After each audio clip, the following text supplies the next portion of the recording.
remember, it's not about your expertise, it's about their understanding. If you focus on their understanding, it makes it about them. Mm, Now that raises the responsibility level because now, like if they didn't get yeah. it, it's your fault. So that it doesn't take any of the pressure off, but it takes the pressure off of, oh my gosh, I have to know everything and I have to have all the answers and I have to deliver it just right.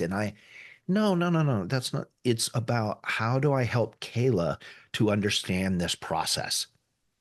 And then it's about Kayla and I partnering together to learn said process. Hi, everyone. Welcome to the show. Today we have Adam Spacht with us. And Adam is a learning and development manager for a manufacturing company and the founder of KAS Concepts. KAS focuses on the corporate training crisis with a range of services and products under the No Boring Training umbrella. As a frontline salesperson, sales manager, and corporate L&D pro, he is passionate about the fight against boring training. Adam, welcome. Thank you so much for being here. I'm really excited about this conversation. Oh, thanks for having me. I'm really looking forward to our conversation. Me too. Even with messing up your name I twice. Yeah, we'll gloss right over that. As long as you call me Adam, that's fine. Yeah, I had asked Adam right before this, how do you say your name? And then of course I said it incorrectly, but you know. Well, I got to give you credit because normally when I ask somebody their name, I instantly quit listening and completely forget it. So you at least had the right letters and sounds. I just forget everything. I kept saying it the way I had practiced it. I was like, I'm sure that this is the right way. And then, of course, but little things. Well, I'm so excited to have you here today. This is going to be a great episode for our audience because today we're talking about training. And I know so many of us come at training from different places. Maybe we are tasked with training. Maybe we've been doing training for a while and we want to level up. Maybe you are a manager or a business owner and you're like, how do I know if a training is beneficial or necessary? Or how can we do this in the best way? We're going to cover all of those things. And super excited to have Adam's insight. He's been doing this for a really long time and is probably the most passionate, the most passionate trainer person that I know. So really, really excited about this. And I want to jump into our first question number one, our first topic number one, because we have a Let's do lot it. to cover. I want to say, I love your branding. I'll just preface it by saying, I love your branding, the no boring training. I just love Thank you. that. Yeah, because I know it resonates with so many people. When we see that, we can all say, oh my gosh, yes, I've been to a boring training. Maybe I have been a boring trainer. And Yeah, yeah, same. that, right? Like it just resonates with so many people. So I love that. Um, and like I said, I know so many of us have been to trainings where we might question, what is the point of this? Are we supposed to actually be learning something, or is this just nap time?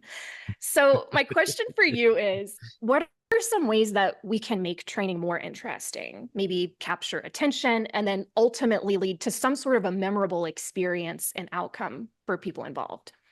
It's a great question, and you're right that that's exactly how the name came to be, is we all can relate to sitting there in a horrible, boring training going, "Oh, I hope an asteroid hits the building right now. This is awful." If you're thrown into a training, there's so many sources of bad training or boring training. One of those sources is that somebody is asked to deliver a training who is not a trained trainer. Very common in the corporate world. You get the tap on the shoulder, hey, put a training together on whatever.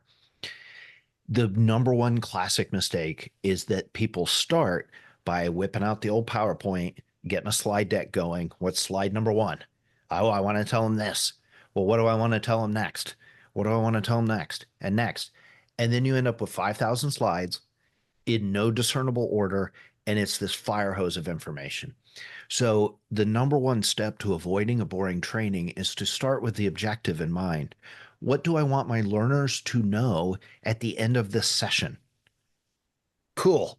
And then work backwards from there. That's the number one starting point for people who don't really know how to train, is it's not about presenting information, it's about helping your audience learn, fill in the blank, a skill, a process, a technique, whatever. Oh my gosh, that's such good information because I think I know you're right. That's how I've approached trainings in the past Same. is to say like, "Oh, I'm supposed to train about this system. I'll just start talking about this system and we'll do it that way." But instead, like you're saying, we should figure out is the objective to teach them how to use one aspect of the system or like the benefit of the system. That's it. Like where what do they actually need to walk away from? And then work your training around that. Yeah, it's just like you're managing a big project. You don't start with what's step number one. You start with where am I going to end up and when do I need to be there? And then work backwards. Training is the same way. And if you don't do that, you end up with too much information, out of order, a bunch of information that's kind of nice, but isn't really critical. And it just mushrooms out of control from there. So start with the end in mind and work backwards. The other big thing that I'm always sort of screaming about on is really understand what is that objective. Like put some real time and energy into analyzing what is that objective. You said it beautifully. If it's just know how to do, this one little piece of a system, that's pretty straightforward. But if it's we have to put together a training that's dealing with some big, messy, complicated organizational thing that touches on 12 different departments and affects a population of 100 people, some are new, some are that's a whole different ball of wax. So really put your time into the analysis. Who does this affect? What is their skill level? What are the processes and procedures that are already in place? What's the institutional history that has brought us to today? What are some of the challenges? All that kind of stuff. Don't skip on that analysis stuff because, again, Yeah. if you do that, you run into just you're a paid speaker at that point. Yeah. Do most people this is just a curiosity question. Are most people using decks in their presentation or are there different ways that we could present this information that is maybe going to be more engaging and more interesting because I'm sure everyone's gotten tired of going into a room and sitting down and looking at a deck. It almost feels like falling asleep when I'm saying that. But I'm just curious, like, That what if you, PowerPoint goes up and you're just like, oh no, right? here we Again, go. not this again. Yeah, I mean, there's a thousand different ways to do it. It's using fancy trainer talk. It's active learning. How do you get your participants to kind of figure out the answer for themselves? Part of that is you have to present information. And part of that is, yes, you should have a visual. You should have a slide deck, a presentation. But there's a million other ways to do it too. How do you use games, experiential learning, simulations, role plays, hands-on, group discussion, Socratic delivery, use a fancy term. There's a Yeah. million other ways to get the information out into the participant's mind. How do you transfer it to them? And then there's a million different ways to actually apply and use that practice using that information. That's the reinforce piece, transfer and reinforce. Those are two separate steps, and there's a million different ways to do it. And back to your original question, yeah, you should definitely have a visual of some sort, but it might not need to be a slide deck. Maybe it's one slide that's some sort of like cool system overview or infographic-y type thing. And the rest of the visuals are a printout. And, there's environmental Mhm. concerns there, of course. Maybe it's a dry erase board. Maybe it's a flip chart. Maybe it's a deck of index cards that teach a process. It could be a million different things. So, yeah, you should have a visual. Oftentimes, that's a deck. That's handy for sure, but it's not the end all be all to deliver the information. There's so many different ways. This actually takes me back to a presentation that I attended about a year ago. And I thought it was brilliant the way this woman put together the session. It was an 8 hour training. And of Mhm. course, we're all kind of like, this sounds great. But it ended up being the highlight of the quarter, the year, maybe for many people. And I know folks are still talking about it and we're using a lot of the strategies that she used, but she did exactly what you're talking about, really breaking things up. So yes, there was a visual, there was a deck, there were the slides pulled up on the screen, but that wasn't everything. And along with that, she was very engaging. Like she actually cared about what she was speaking about. And that really came through in the presentation. So while we had the slides, we had her kind of engaging and asking questions and helping us find the answers ourselves. We had, some post-it note games that we did. We had some whiteboarding. What else did we do? It was very interesting. And I think we all came away with that with something valuable. So I like all the suggestions that you gave, because so often when we think about a training, it's like, oh, I should probably just, I don't know, do a demo and some slides, right? That'll be great. Yeah, I'll talk about this thing. Oftentimes it's a subject matter expert, or maybe you're a project manager and you have some element of training that is needed to execute on this project. And so you go in and you're going to do the thing.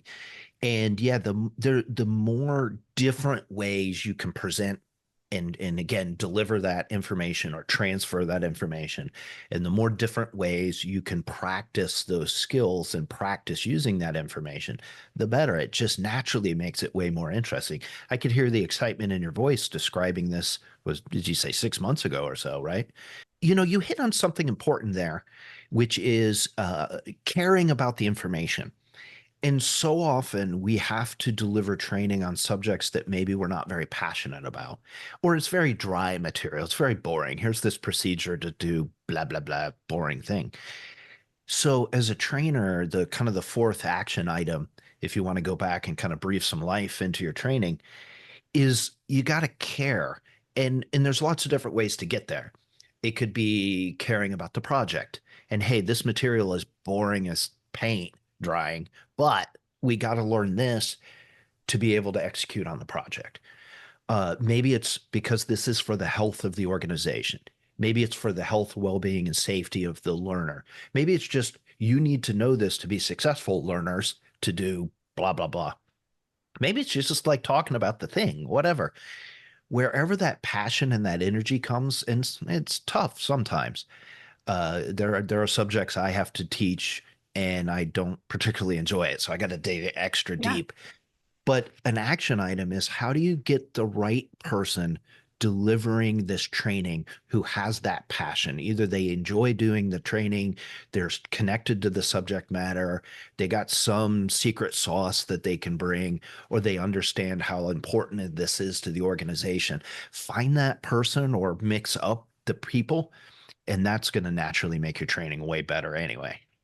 Yeah, totally. And maybe if it's one of these things where it is an 8-hour session, it doesn't have to be just one person doing the training. Like you said, if there are different pieces and there are different individuals that have more expertise or more passion and excitement about certain areas, that could add some interest into the training session as well. And then you get those little nuggets, like you mentioned. Those are kind of like the gems we all want to know, is the secrets, I guess, to whatever it is that we're talking about. Yeah, and even tag teaming the delivery of information. So you could have maybe people who are at different skill levels, or they just bring different expertise to the topic, and then they start playing off of each other, assuming that they play well together. Right. Check that out first. But assuming that they work well together, now they're playing off of each other and kind of, bringing the energy level higher. So yeah, there's a lot of different ways to do it, but start with the objective in mind. Don't start with the PowerPoint deck. Um, find the passion, work backwards from there, deliver the information in loads of different ways. Those are all great tangible items that you can go back and action on right away and take a really boring session and breathe new life into it pretty easily. Yeah. And I love how you tied it back to project management when we were talking about begin with the end in mind, that objective. And I think that that's just a fantastic place to start, which is how you started with answering the question. And I'm going to end there because that was really the aha moment in the gold nugget for me. So thank you for all of that. Um, okay, let's move on to topic number 2, which is one of my favorite topics because this is something that I struggle with openly, is anxiety, nervousness, imposter syndrome, all of these things. And I've had some other guests on the channel come in and talk about those things and how we can combat those in different situations. Um, and I think these are really important things for us to discuss as human beings because so many people have these struggles and we might feel like we're alone. For And the sure. reason why I want to talk about it here is because there's definitely some overlap with giving presentations and public speaking and doing trainings because we're up there in front of people in a vulnerable state talking about things. And those skills often don't come naturally, and that confidence takes some time to build. So I'm curious, given your unique experience with corporate training, what are some ways maybe that you have seen people can build their confidence and their training abilities and work through some of those nerves that might hold us back from delivering a really good session? Yeah, it's a fantastic question, and you're right. It happens to all of us. I just rolled out a new workshop this past year, it for something I work on, and I felt those nerves. I mean, I've been doing this for a long time, and I wasn't comfortable with the material yet. I didn't have the flow down. I didn't, I wasn't quite sure how it was all going to work, and I could feel those little butterflies. So yeah, it's a totally reasonable, normal thing. So some practical tips. One is start with the end in mind and work backwards from there. Because Yeah. then you know where you're going as the instructor. It's not, I'm starting here and I got to remember to tell you this and tell you this and tell you this and tell you this. It's, I need to get over here. Here are my milestones that I need to hit to get to there. Here are the Yeah. deliverables I need to execute on to get to there. So, I mean, it's starting to sound a little familiar, right? So it Yeah. gives you some structure and roadmap to follow so you know where you're going. It also then, when you're doing the delivery, if you have that clear journey mapped out, you can then start to pivot. So one big concern that trainers will often have is what if people don't understand, or what if they ain't getting it? I see the blank stares. The Well, blank now, stare. Oh, yeah. oh yeah, yeah. You look out at the room and you just know it's not landing. You know they're either not paying attention, they're not engaged. If you have those sort of deliverables and milestones kind of figured out, they have to know this so that they can know this, and then they know this so that they can get to the objective. Well, if I get to this, and be careful which fingers I'm putting up, when you get to this, I need to do a check in. And now it's going to give you something to aim for. So if you start asking the audience okay, we're going to talk about subject A first, we get to the end of subject Mhm. A. Hey, how are we all feeling about this? What questions do we have as a group? Explain this back to me. We're going to do a little game to ensure that you get it or practice using it. If they're not getting it, you can stop right there and really dig in. So you don't have that fear of, do they really get it? Because you're hitting those milestones as you go. So start with the objective, work backwards for your planning, but that becomes a roadmap for your delivery. That's kind of my Mhm. first big tip, because then you can have comfort in where you're going and how you're helping your people to get there. Um, and it takes some of those nerves off the plate, I think. So that's kind of tip number one. You ready for another tip? Yeah. Remember, it's not about your expertise, it's about their understanding. If you focus on their understanding, it makes it about them. Mm. Now that raises the responsibility level because now, like if they didn't get Yeah. it, it's your fault. So that it doesn't take any of the pressure off, but it takes the pressure off of, oh my gosh, I have to know everything and I have to have all the answers and I have to deliver it just right. No, no, no, no. That's not. It's about how do I help Kayla to understand this process? And then it's about Kayla and I partnering together to learn said process. And it takes some of those nerves off, or at least I find that it does. The third practical tip is if it's a subject matter that you're not comfortable with and you're not an expert on, just go borrow somebody else's expertise. Either bring that subject matter expert in and co-teach it together, maybe hand off the teaching responsibility to them, or if you're teaching it and it's information that belongs to somebody else, get the expertise from them. Go spend some time with them, do some shadowing, get the finer points, the secret sauce, the ninja level stuff from the subject matter expert, and then sprinkle that into your training. One of the cornerstones, there's sort of six pillars of interesting training, and one of them is making it real. And the more you Mm. can make it real, the more comfort and confidence you have. If you can go do the thing, so much the better. But we don't always have time for that. So sometimes you got to kind of borrow somebody else's experience. Yeah. What I really appreciate about what you said, I think this was with tip number two.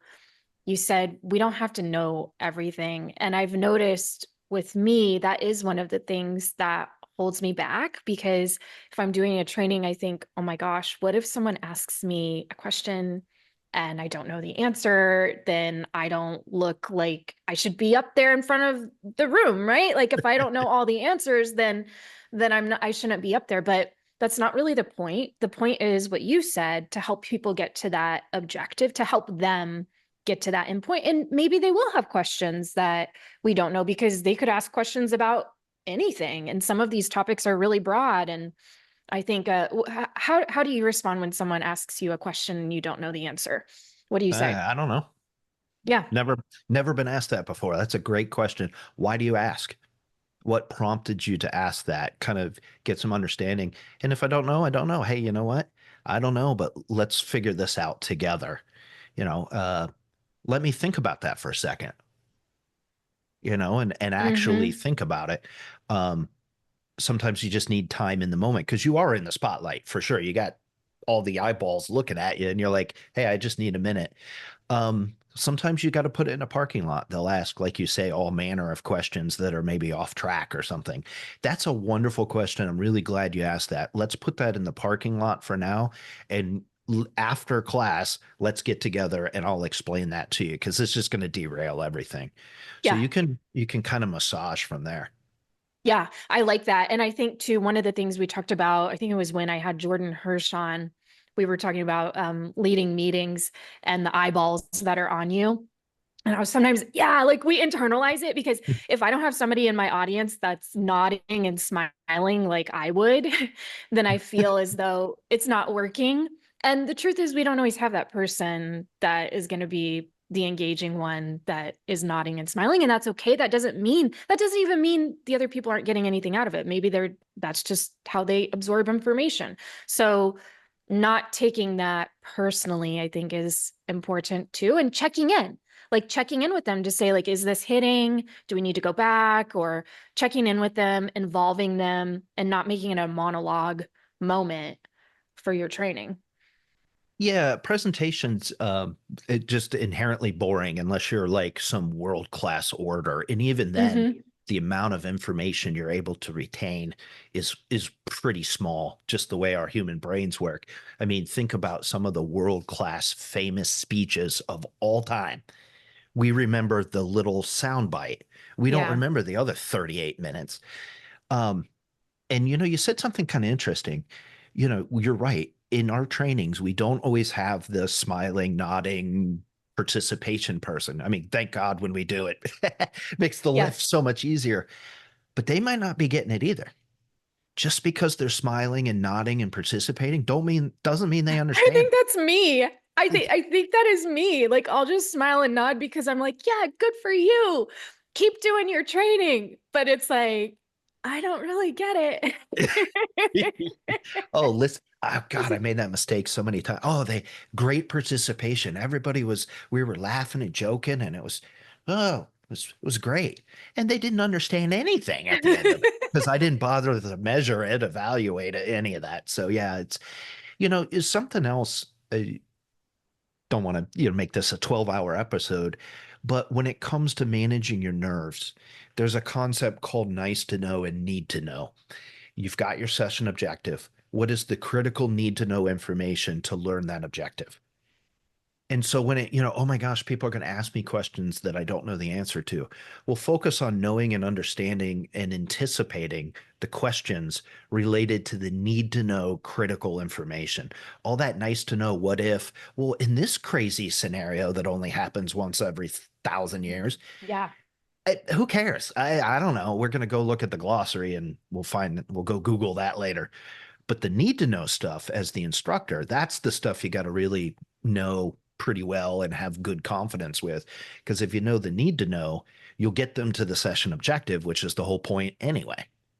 That is such a good point because as a trainer, I I remember one particular session and that person was there and it was like everything we talked about. They brought up the most wild scenarios that would probably never happen. There's like a 0.01% chance that this thing is ever going to happen, but they continued to bring it up, right? Yeah. Yeah, oh, yeah. And you want to acknowledge their thoughts, of course, but you can't derail the whole thing. And like you said, the whole point is to get to the objective. So knowing that like super clearly and what that actually means, what the roadmap is, what are those milestones. I really like that suggestion because that's going to help us all around, it sounds like, to really get this thing going in the right direction. Yeah, and listen, not every training needs this big elaborate, have milestones and check-ins and teach backs and all that, trainer ninja stuff. Sometimes it's a very straightforward thing. Here's the procedure, 3 steps. You do 1, 2, 3. Got it. Yep, great. But in that case, you might not even need the training. If it's that basic and simple elementary, I think another mistake, and happens a lot in the corporate world, is, you look at the project, the scope of the project, what's the need to know critical stuff for the project? Because there's 1,000 other things inside that project. And I think we make a mistake of trying to train all of it sometimes. And now you got this session and that session and the other session that are, like you say, it happens 2% of the time. Well, why invest the training time in it anyway? Yeah, it's an excellent point considering that, is this even necessary? Is the training even necessary? It's a good question. Okay. I'm so excited because we're halfway through and it's exactly 30 minutes past the hour. Even given the fact that we've had, I don't know, I had Wi-Fi issues, had to let my dog out impromptu. I said your name wrong. I had a coughing fit. I don't know. This has been a fun a fun episode so far. Oh, that's great to hear. I'm so glad. Hopefully, this is the direction you were hoping it was going to go in, It's so or it's good. useful to your audience. Yeah, it is. And yeah, we're getting there. So, okay, let's shift gears a little bit. Yeah, we're going to go that way. That way. Yeah. Yes. Or was it this way? I don't know. Either way. We'll get there either way. From a business owner or executive perspective, because we've talked about actually giving the training, right? But from the perspective of the person who's maybe making the decision to have this training or not for their team, they might know that training is important, but it's kind of a big deal, especially when you have these trainings that are a full day or even a full week, to allocate employees' time to the training versus productivity in the business, right? It's kind of a big For deal. So sure. Yeah. in a world where we are so results focused, how can we ensure training programs produce real outcomes for attendees and also help leadership or business executives recognize the value in those initiatives? It's a fantastic question. And you're 100 million% right. It's a huge investment. It's time, money, travel. It's huge investment. And there's so much horrible, awful, miserable, boring training that leaders oftentimes will be naturally resistant to training or suspicious. So, a couple different things to do. One is start with a clear business strategy.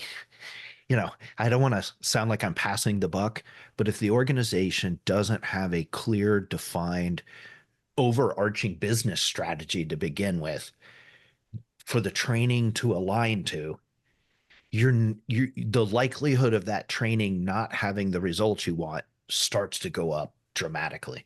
So it really starts with leadership in the first place. So I won't dwell on that because I know Yeah. this is about training, but you got to do some look in the mirror gut check of what is the strategy of our organization, or what is maybe the strategy of the project if it's a project specific thing.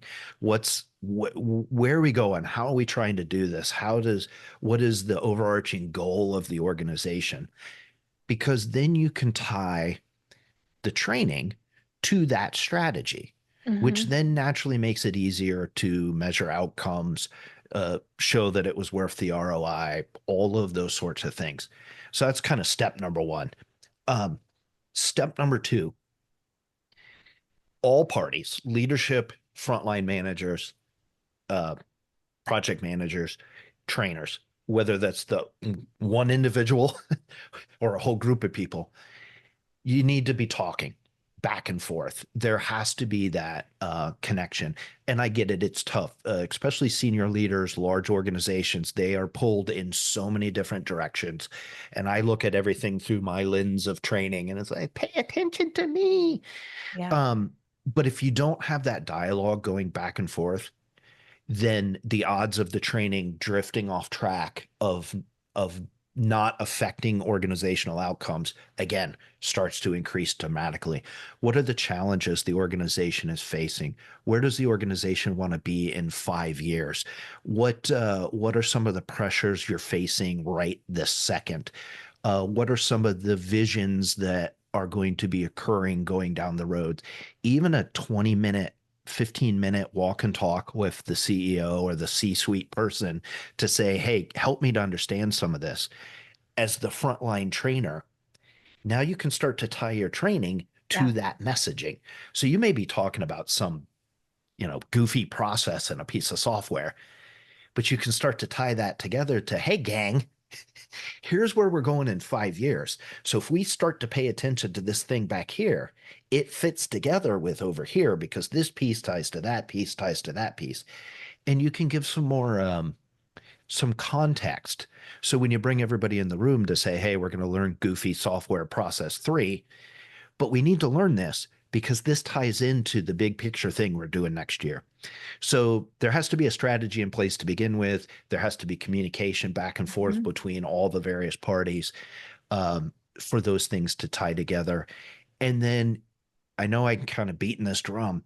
There has to be a clearly defined objective for that training so that you can measure, do people really know and understand the training? Awareness is a garbage level uh, reason to do training. We're just going to raise awareness. Well, then you don't need a Yeah. training. Just record yourself talking to a camera and hit send. I mean, if that's all you're doing. So have a clear objective for that training that you can measure. Did people do it? Yes or no? And that objective is tied to the bigger picture needs of the organization or the project. And then you can start to connect the dots. We spent 50 grand to haul everybody to a hotel room, you know, business grew by 100 grand. Bingo bango. It was worth the money. It's not always clear. It's way more Yeah. complicated than that, but just for today's discussion, it's a way to start to at least try to measure some ROI. Yeah, it's really good points. When you're doing that as the trainer, do you kind of lead and open up the session with that information to say like, I mean, to lay the groundwork and say, "Hey, we're learning this today or we're going to talk about this today and it's because XYZ thing is part of the big picture." Do you say it at the beginning? Do you keep saying it? Like how do you what's the right way to do that? Yes, yes, and yes. So start the session off with, hey, everybody, so glad we're going to be learning blah, blah, blah today. Here's why. The old Simon Sinek, start with the why. Here's why we're doing this. It's not just because we're bored and I need something to do today. It's not because Kayla ticking a box on her Gantt chart. It's we need to do this because this fits with that, or whatever the reason is. So yeah, absolutely, give them the why so that they can Mhm. get some buy-in. um Give them and remind them of that why, you know throughout the session. It's not going to apply to every last little session, and not every reason for training is this grandiose thing. But the more you can do that, the more buy-in you get, the more people are like, hey, we're doing this because it's important. It also communicates that the senior leadership is willing to spend the time, money, and energy to, you know, sponsor or host this training because they recognize they need this to get done so that they can do blah, blah, blah thing in the future. So, yeah, absolutely.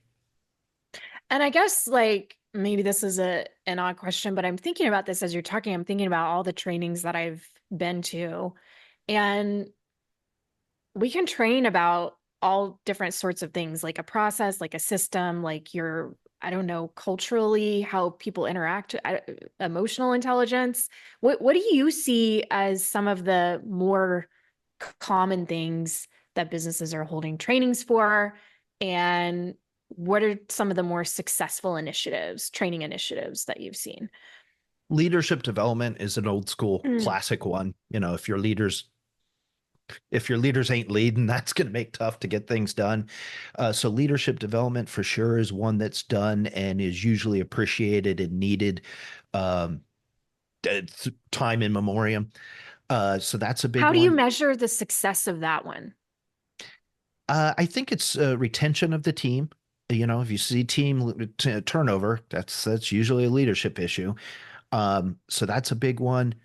Promotions, development of the team. So if you're seeing people kind of rise through the ranks, and then frankly, revenue and profits. It's, Yeah, you know, it's all kind kind of of comes back to that. yeah, I mean, there's a lot of signal noise in that. You may have had great revenue because you had some one-off crazy, new opportunity that you landed. It had nothing to do with good leadership. So there's signal noise in there. You got to do some analysis.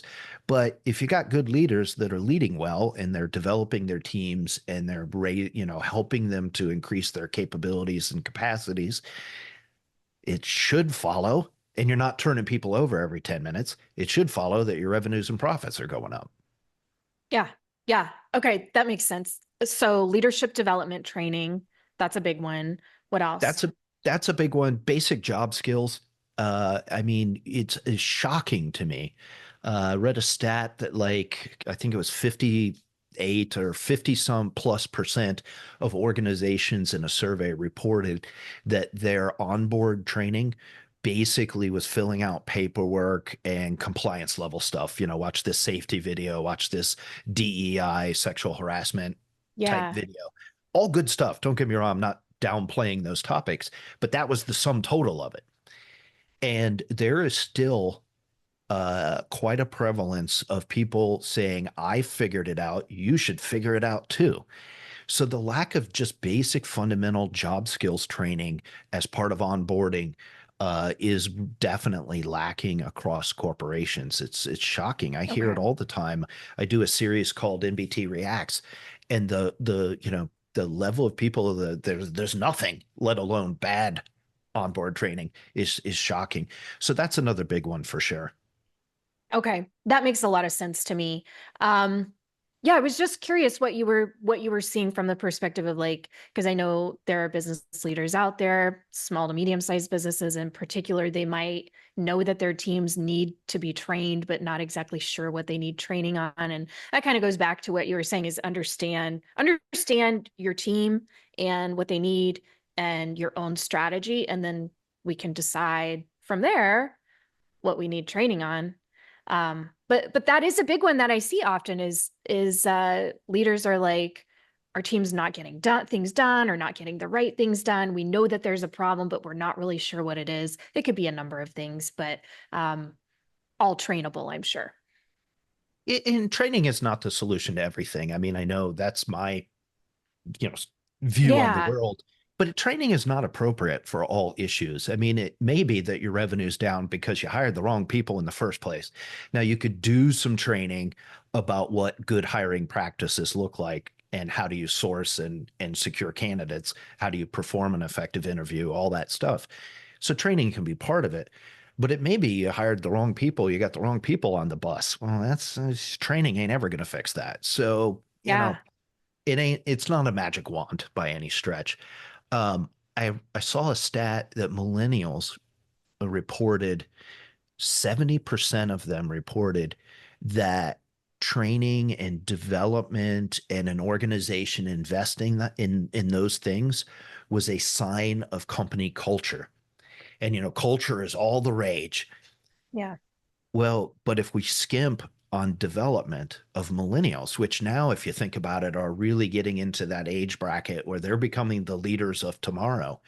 That's the signpost of culture. It's not ping pong tables and beer Yes. kegs. It's really investing in your team. So regardless of what that topic is, to your point, do some analysis, ask around, really get under the hood of what's lacking as it pertains to the strategy that you've defined, and then look at, is training make sense? And then what are the topics? Leadership and just basic job skills development as part of onboarding are they're two golden oldies that you keep going back to. Yeah, actually it's a really good point because you could be a team where it's like something isn't right. They're not getting the team isn't getting the things done. Well, that doesn't mean that you necessarily need a training on the process.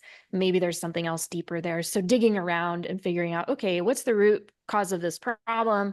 Is it a training sort of a situation? Is it something else? That's yeah, Yeah, maybe your process is broken and your systems suck. I mean, maybe, that's how yeah. you make a living, right? I mean, Yeah, I was just gonna say that's when you call me. So yeah. was it Demings who said that like 94% of the time or something or other, it's the system that's broken. It's not the people, it's the system. It's the system. Yeah. And I believe it. I think that's truth.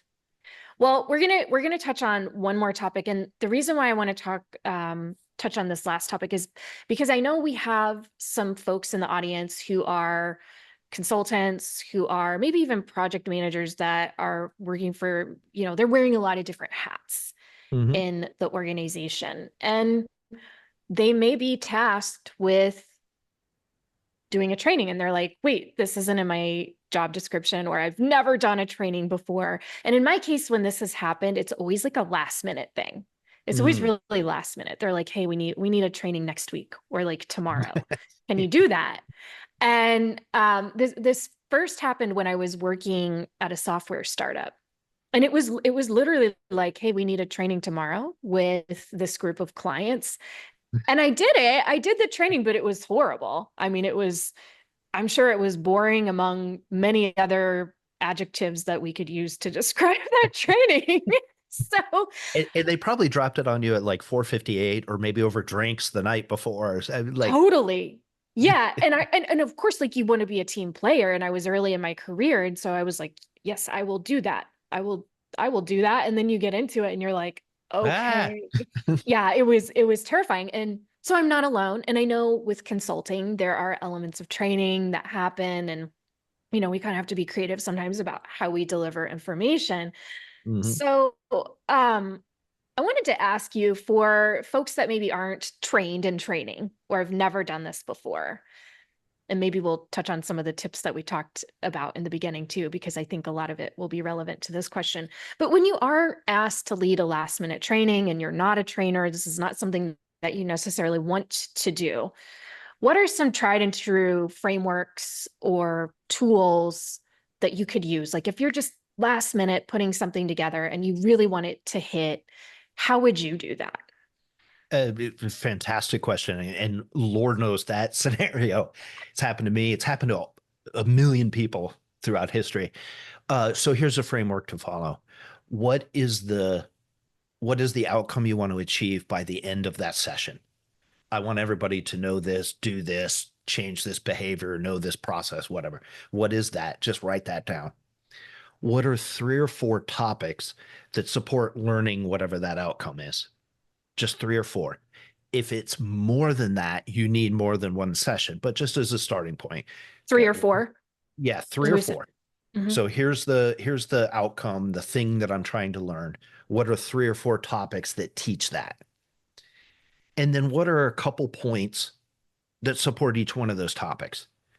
Do that, you're going to fill up 30 minutes, an hour, couple hours, something like that very, very quickly. Now, we can talk about what do you do after that because there's more to be done, but that organizes the information in digestible bites. It prevents you from overwhelming your audience with too much information, and it also allows you to put that information in a logical order. Well, I got to tell them this first, and then I got to tell them this, and then I got to tell them this. So what's the outcome? Some topics, three or four topics and some points that support those topics. And you're going to hit on 80% of the information that you need to know and really quickly organize the delivery of your material. So you're saying don't start with creating a custom designed Canva deck that's really cute and snazzy. Lots of puppies, Yeah. lots of animations. You hit the button and starts. Yeah. It's in the training world. Listen, I love the Canva. I'll spend hours on, oh, this is just amazing. But yeah, it's really, I mean, I did a training one time. It was one PowerPoint slide for 3 hours. There's one slide on the screen.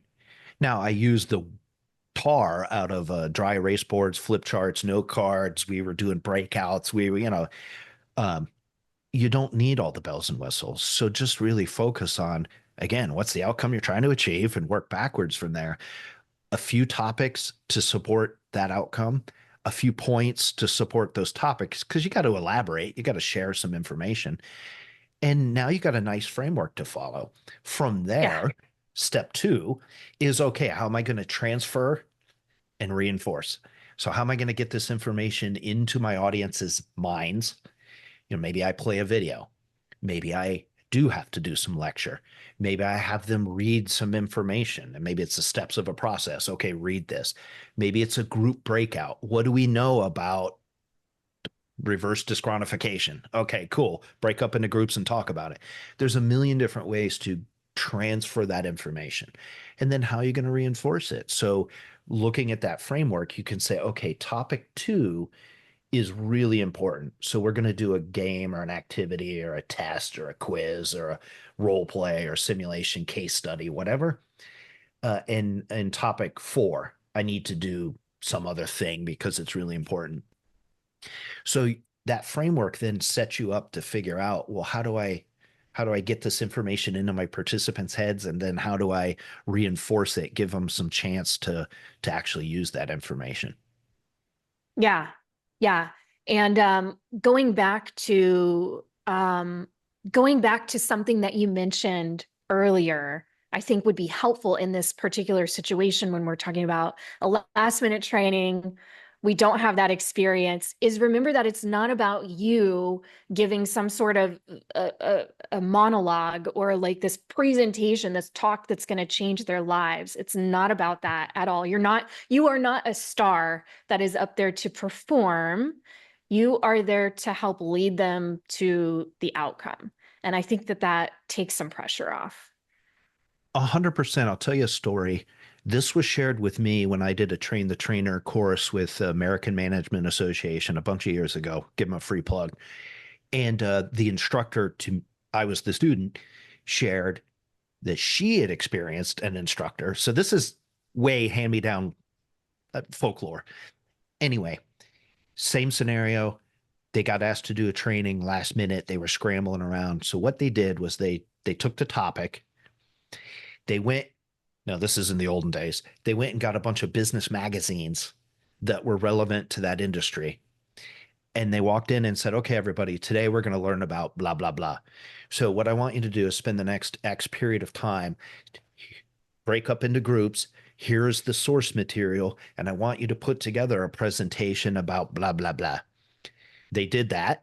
They come back. Each group went through and did a presentation. And they sort of massaged and, guided them back and clarified and tweaked. Dude's hanging back, just sort of waiting for him to get done, looking busy. And then when they did the presentations, that's when the instructor stepped in to, like I said, kind of massage and tweak. That technique is not going to work all the time, but it's a great example of how it's not about you being the source of all knowledge. Help them to figure it out. And how are you going to transfer? How are you going to reinforce? And it doesn't have to be you talking about it all the time. Brilliant. Yes. I mean, that makes me feel better. And I don't even have a training coming up. But next time I do, I'm going to remember that. And if I can use that technique, I will, because I really like that. I mean, gosh, that class was a million years ago for me. And yeah, I was thinking, man, that was pretty slick. And, So smart. yeah, you sit back like, oh yes, of course, Obi-Wan Kenobi you into that information, but they figured out the answers for themselves. And that's another way to speed up the training development. How can I help them to figure it out for themselves? Maybe it's just you ask them questions. Maybe it's you set up the laptop. You're going to learn a piece of software and you set up the laptops and, okay, everybody log in, blah, blah, blah. Mhm. We have to enter this purchase order. What screen do you think you have to go to do that? Well, we probably have to go to the order management system. That's exactly right. So everybody go there. And then you're walking around helping the people who can't Yeah. find the screen. Okay, well, what do you think we need to do next? Well, we probably have to do, whatever. So there's a million ways to do it, but you can really quickly execute. You could do that overnight, coming up with this made up game plan for a training very quickly. So that was a great callback on your point, Kayla, to say it's about them learning. So build the learning around them, and then you can prepare very, very quickly. Yeah, I love it. I think that's going to be really helpful for so many people out there who are, like you said, there's so many people that end up in this situation and, are petrified. But you don't have to be, because there are ways to do this. Well, I know we are almost at time, and I have so appreciated this conversation and having you here to share with us. Before we go, I would love it if you could share with the audience a little bit more about where they can find you and how you can help them. Absolutely. Where you can find me is easy, noboringtraining.com. That's the home base. You can find my products, services, really aimed at both the delivery of training, or if you're a leader of an organization who wants to use learning to achieve business outcomes. I aim at those two groups. So noboringtraining.com. But if you want some free resources, you can follow me on all the socials, No Boring Training, or at No Boring Training on YouTube, Adam Spacht on LinkedIn. I'm on TikTok. That's kind of a new thing. We'll see how that goes. So that's where you can find me. What I really aim my products and services at, like I said, are those two groups. If you do the training, either as a full-time trainer or more likely, you're thrown into the fray and you don't know where to start, I got a lot of tools and services to help you kind of understand how to get started and at least patch together a more effective session. And then again, like I said, leaders, how can we align learning with the overarching strategy? Where are those gaps where we have an opportunity to improve and strengthen your organization? And how do we really drive results on those metrics that matter, that keep people up at night? A profit, margin, or I mean, revenue, net promoter score, efficiency, safety, talent retention. Those are the things that keep leaders awake at night. And learning is one tool to help achieve effect in those areas. So I really like partnering with them um, Yeah. to make training have a real outcome. We're not just doing it. It's the Adam show. Ooh, look at me. It's how do we drive the business forwards? Yeah, so important. And I'm going to link all of your resources in the video description as well, so folks can find that. You have so much information, so many resources. I've been watching as you've been building this all out, and there's just tons of really good stuff in there. So I'm going to link it all up in the video description. And I just want to say thank you again for being here with us today. Thank you so much for having me. Like I said at the beginning, I've been really looking forward to this chat. Hopefully this was helpful to your audience, and I really appreciate the opportunity. Thank you so much. Thank you.